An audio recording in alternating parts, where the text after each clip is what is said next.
Valuation of inventory according to accounting standard of India, इसको हम लोग AS2 कहते हैं। इसमें क्या क्या आ गया, inventory should be normally be valued, normally मैंने वैल्यू वैल्यू निकाला जाता है, वैल्यूड शुड बी नॉर्मली दो टाइप से निकाला जाता है। सबसे पहले क्या है, हिस्टोरिकल, हिस्टोरिकल कॉस्ट किस तरह से निकाला जाता है, हिस्टोरिकल कॉस्ट किस तरह से निकाला जाता है, हिस्टोरिकल कॉस्ट। तो इन्वेंट्री शुड बी,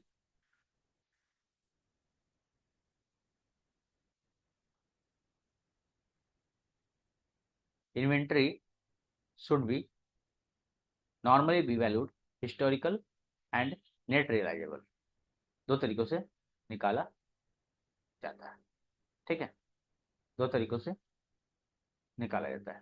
ठीक, एक हिस्टोरिकल क्या है, हिस्टोरिकल का मतलब, हिस्टोरिकल का मतलब क्या हो गया, combination of, combination of cost of purchase, combination of cost of purchase के साथ में कॉम्बिने कॉस्ट ऑफ कन्वर्सन, और साथ में any other cost incurred in the normal course of business bring to inventory up, मैंने इन्वेंट्री को बढ़ावा देने के लिए, इन्वेंट्री को बनाने के लिए जिस जिस चीज़ों की सहायता ली जाती है, इनकर्ड की जाती है, कॉस्ट ऑफ परचेज भी होना चाहिए, कॉस्ट ऑफ कन्वर्सन भी होना चाहिए, और साथ में any other cost, any other cost किसी चीज़ का और एक्स्ट्रा लगा है तो वो चीज़। ठीक है, परचेज करने में मतलब कि bring the maintenance inventory up to their present location according to, मतलब उस समय की लोकेशन, उस समय के हिसाब से उसका जो वैल्यू है वो डिस्कस किया जाएगा। कि कोई भी चीज़ जब लेन देन हो रहा है तो उस समय उसका प्राइस कितना है, उस समय उसका लोकेशन के हिसाब से, कंडीशन के हिसाब से।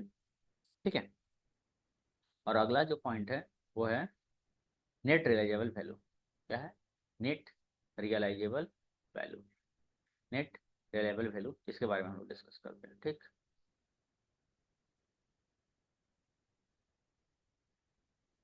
Net realisable value,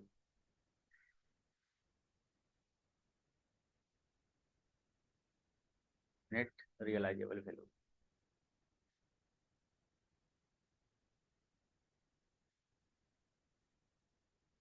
net realisable value, net realisable value. ठीक है, अब इसके बारे में भी डिस्कस करना है। ओके, इसके बारे में भी डिस्कस करना है क्या है। और आप लोगों को अगर हमारा नोट्स जो है वो देखना है तो उसके लिए आप लोग को जो है और एक लिंक दिया गया है ना, उस लिंक पे क्लिक करने से सारे नोट्स दिखेंगे, है ना। ठीक है, तो नेट रियलाइजेबल वैल्यू के बारे में डिस्कस कर रहे हैं। नेट रियलाइजेबल वैल्यू का मतलब क्या है, रिप्रेजेंट, नेट रियलाइजेबल वैल्यू क्या करता है, रिप्रेजेंट करता है, represent,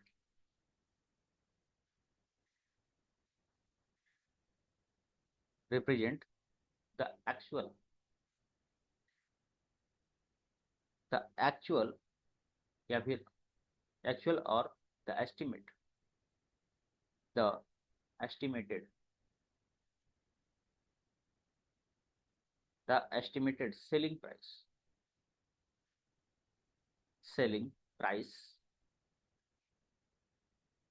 less, selling price less cost,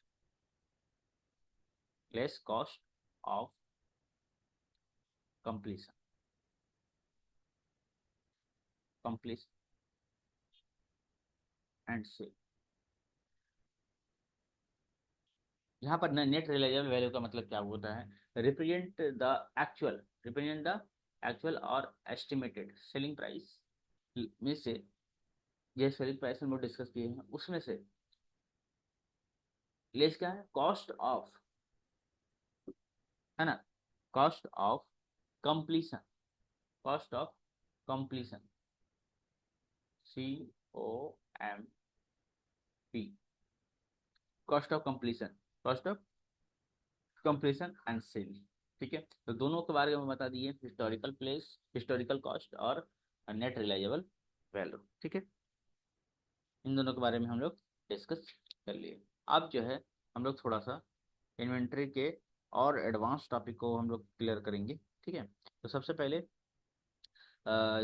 कुछ हम लोग एंट्री करना स्टार्ट करते हैं। जर्नल एंट्री सीखते हैं, परपेचुअल इन्वेंट्री और पीरियोडिक इन्वेंट्री सिस्टम के बारे में जानेंगे, दो तरह के। ठीक है, दो चीज़ के बारे में जानेंगे। क्या क्या? परपेचुअल और perpetual inventory system and periodic inventory system. तो दो तरह के इन्वेंट्री सिस्टम हैं और दोनों के बारे में हम लोग डिस्कस करेंगे।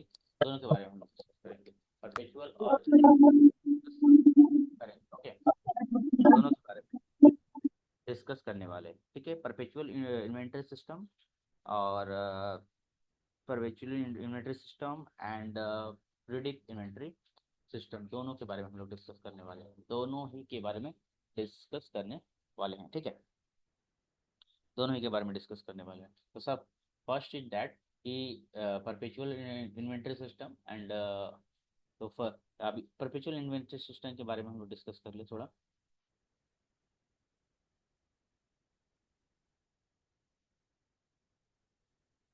चलिए,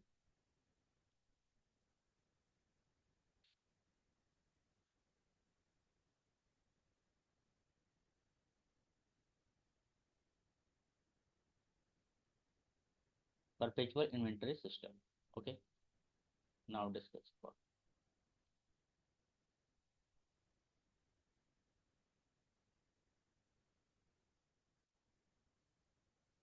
हम्म,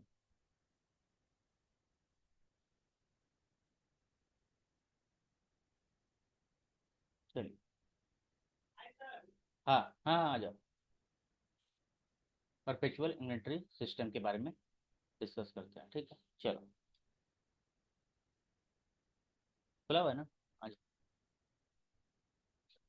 हाँ, अब जो है तो बात करेंगे कि इन्वेंटरी जो है वो सिस्टम कितने तरह का होता है। ठीक है, तो ये दो सिस्टम का होता है, परपेचुअल इन्वेंटरी सिस्टम होता है और एक पीरियोडिकली इन्वेंटरी सिस्टम। ठीक है, तो परपेचुअल इन्वेंटरी सिस्टम के बारे में जान ले कि अभी हम लोग तुरंत ही इन्वेंटरी जो है, पहले हमने बताया कि जब सामान खरीदते हैं तो उसको लेन देन करते हैं, रखते हैं। आप लोग को कॉस्ट में एक चैप्टर किया हो गया, लीफो फीफो। तो ये इसी से निकल कर आता है। ठीक है, इसी से निकल कर आता है, लेकिन वो थोड़ा थोड़ा अलग पार्ट दिया हुआ है, इसमें भी आगे मिलेंगे। ठीक है, तो उसमें कौन सा माल खरीदना है, कौन सा माल बेचना है, उस हिसाब से। तो इन्वेंट्री में क्या है कि परपेचुअल इन्वेंट्री सिस्टम और एक होता है पीरियोडिकली इन्वेंट्री सिस्टम। परपेचुअल में क्या बोला है? It is actually it is actually और सिस्टम। तो सिंपल सा बात है, नाम से ही पता चल रहा है कि एक तरह का सिस्टम। ठीक है, ऑफ इन्वेंट्री वैल्यूएशन। ठीक है, कोई दिक्कत नहीं। इन्वेंट्री वैल्यूएशन मतलब क्या है कि आज जो सामान ला के रखे हैं, कल उसका वैल्यू कितना होगा, परसों कितना होगा, 3 साल बाद कितना होगा। And technique of controlling stock.